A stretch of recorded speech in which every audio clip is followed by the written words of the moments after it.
Hi, I'm Kathy King, registered dietitian and founder of Helm Publishing.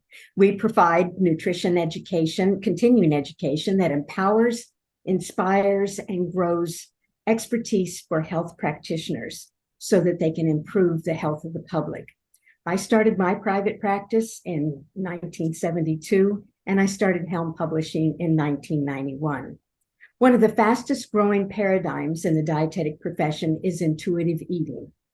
And I am joined today by one of its creators, Elyse Resch, who is a registered dietitian, certified eating disorder specialist, a fellow with the International Association of Eating Disorder Specialists, a fellow with the Academy of Nutrition and Dietetics.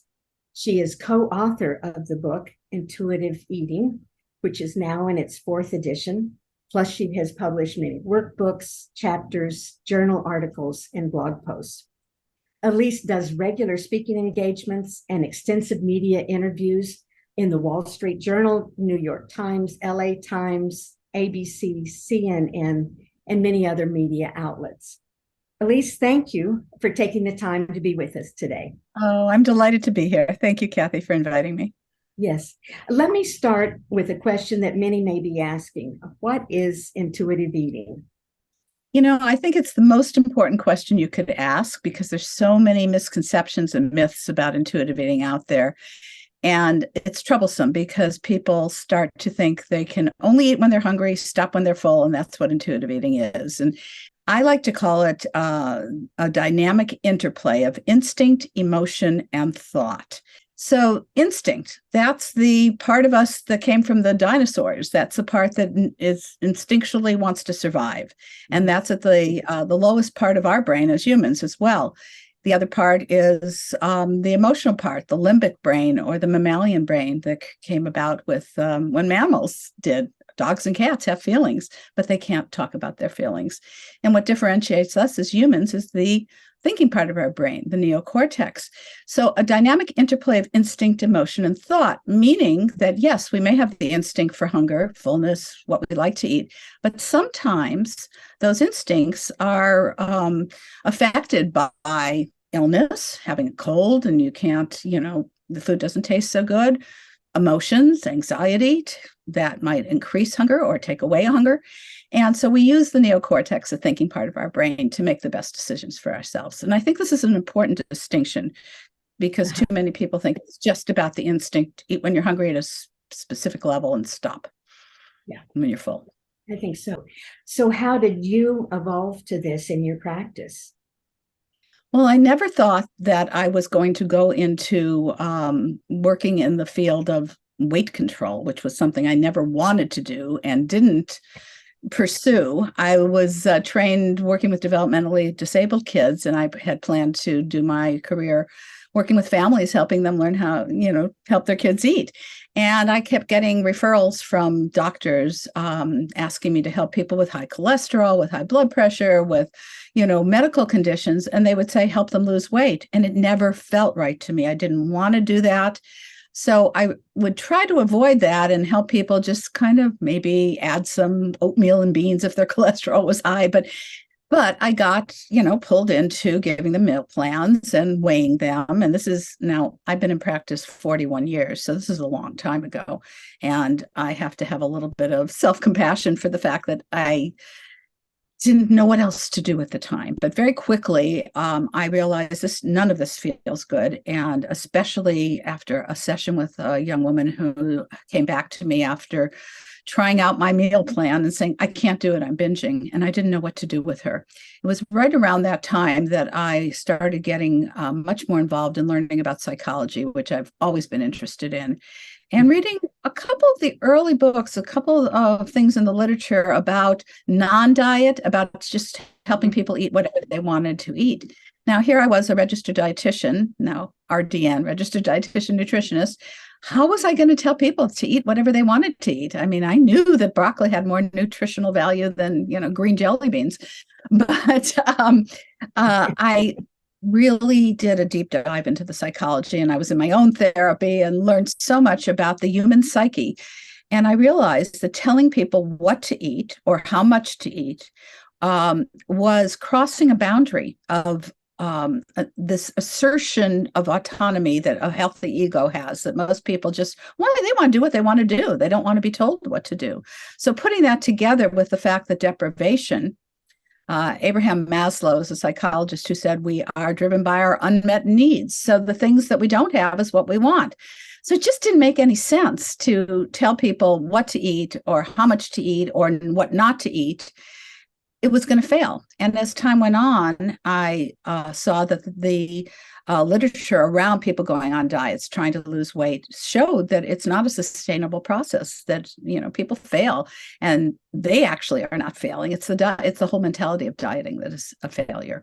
So that emerged into thinking about wanting to write a book and putting a lot of chapters on the computer, and voila, ultimately it was intuitive eating. It was, my original thought was going to be calling it the Tao of eating, Tao meaning from Taoism, which is all about not trying to control things, about being in process and letting things happen the way they're supposed to.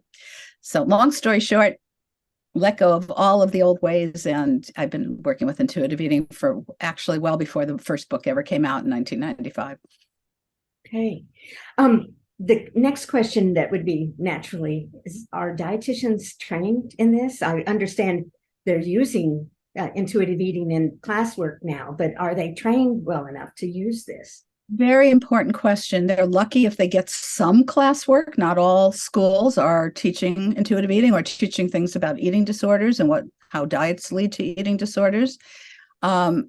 So unfortunately, I think a lot of people are out there saying they're intuitive eating dietitians or they're teaching intuitive eating, and they really, really don't have the training. That's why my co-author and I have a program, as you well know, certification program that helps certify intuitive eating counselors so that and it's extensive. There's a lot to it to really help them understand the true meaning of intuitive eating and not just misrepresent it. So the answer is no. I don't think most people do have the training.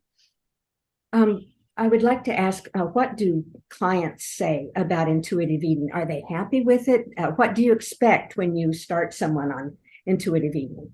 Well, the first thing that I tell them about in terms of motivating them is that this is going to lead you to the freedom that you've never felt before, the freedom to trust your inner wisdom. This is wisdom you're born with that has been taken away from you by diet culture and wellness culture. And this freedom is worth everything in the world. And what ends up happening is that's what they say. They have never, ever felt this free. They have never enjoyed food as much. Even within a few weeks of doing the work, they are starting to feel a sense of joy in eating and satisfaction that's been fully taken away by dieting. And our profession has unfortunately contributed to that. Yeah. Well, the whole medical profession too, is very weight-centric and unfortunately it tells people they're not okay and they're not healthy enough unless they're at a smaller weight. That's so true. How is this adapted for people with eating disorders, or is it adapted? I love that question, because another misconception is that you can't use intuitive eating with people with eating disorders, and I completely disagree with that. Okay. These people are thinking is that it's all about hunger and fullness, and people in their early stages of healing from an eating disorder are not necessarily in touch with accurate hunger and fullness signals. But intuitive eating has 10 principles, and there's so much more that can be introduced from day one in treatment, including rejecting diet mentality and learning how to respect the body and bringing back joy and satisfaction in eating and making peace with food. So there are many eating disorder programs that do incorporate intuitive eating early on, but they understand this. It's not the hunger fullness diet. It's not just that. Those two principles come later on. Okay. Could you give us a couple of examples of using intuitive eating with clients? Yes. And, I am not someone who goes rotely through the book and teaches intuitive eating to my clients, A, B, C, D, or 1, 2, 3, 4. I do talk to them about the first principle, which is reject diet mentality, because if someone is still holding on to, well, I'll give this intuitive eating thing a try, and if it doesn't work, I know about this diet or that diet, they're never going to be able to get there, because what they're doing is recognizing that sometime in the future they're going to be deprived if they go on another diet. So they can really never get in tune with their bodies. So I start with satisfaction for most of my clients. Okay. Once they've bought into the fact that dieting has been a miserable experience and they never want to do it again, I ask them, would you like to have more satisfying, delicious meals? And for the most part, people will say, well, sure. And so I ask them to look at their eating through a lens of satisfaction, meaning it's going to help them get to a place of hunger where they're going to have a more satisfying meal. If they start eating and they have no appetite, the meal's not as satisfying. If they're in primal hunger and they haven't eaten all day long, their meal's not satisfying because they're in that urgency, that survival part of the brain I talked about before, is just leading them to get in as much as they can without even tasting it. So if you think about satisfaction, you're going to want to start eating when you have an appetite. And same thing goes when you're getting to a point of comfortable fullness. Beyond that, the food doesn't taste as good. If you're judging food and not making peace with it, the food's not going to be as satisfying. So I lead with satisfaction, and it helps bring people to all the other principles. Okay. And the people, do you see a change? What is the change that you see when a person starts to buy into understanding that this is a new paradigm? It's something new that they are learning and they're excited about it. What does that look like? Well, it is thrilling because so quickly when they start looking at satisfaction and they let go of thinking good and bad food, I shouldn't eat this, I shouldn't eat that, when they realize that they'll always be able to have whatever food they want. And of course, I must say, this is people who have food security. If someone doesn't have access to food, they can't necessarily get to that point. But we're talking about people who have the privilege of being able to get the food they want. It's so exciting that within a week or two, they tell me, oh my God, I've never enjoyed food as much as I've enjoyed now. I have a young woman I've worked with for about a year who had been on serious diets, who has stopped binging, hasn't had one binge since we started working together, because she's not afraid that her food's going to be taken away from her because, you know, she's going to be told that that's bad food or something. So people are exhilarated. They're excited. They love the whole concept of it. They're free. Elyse, thank you for your time today and for being with us. I know we're going to do this again. Yes, we will. And I'm thinking that as the authors of Intuitive Eating, you can be found at intuitiveeating.org. Is that right? Yes, that's our website, intuitiveeating.org. I also have my own personal website, ElyseResch.com. I'm on Instagram. Must say I don't know how to create content, but I repost with, telling who's written it, things on my story every day, and that's at Elyse Resch. And my email, ElyseResch@gmail.com. If anybody wants to write to me, please feel free. Well, it has been inspiring and informative to get your unique perspective on intuitive eating. Helm Publishing does offer one of the steps to become certified. We've worked together for about 25 years or something like that. Yes, and so we have a 46-hour course that can be taken as step one towards the intuitive eating certification. And I want everyone to stay tuned for more author Q&A on intuitive eating and other nutrition topics and authors from Helm Publishing. And we wish you good health. Thank you. Thank you.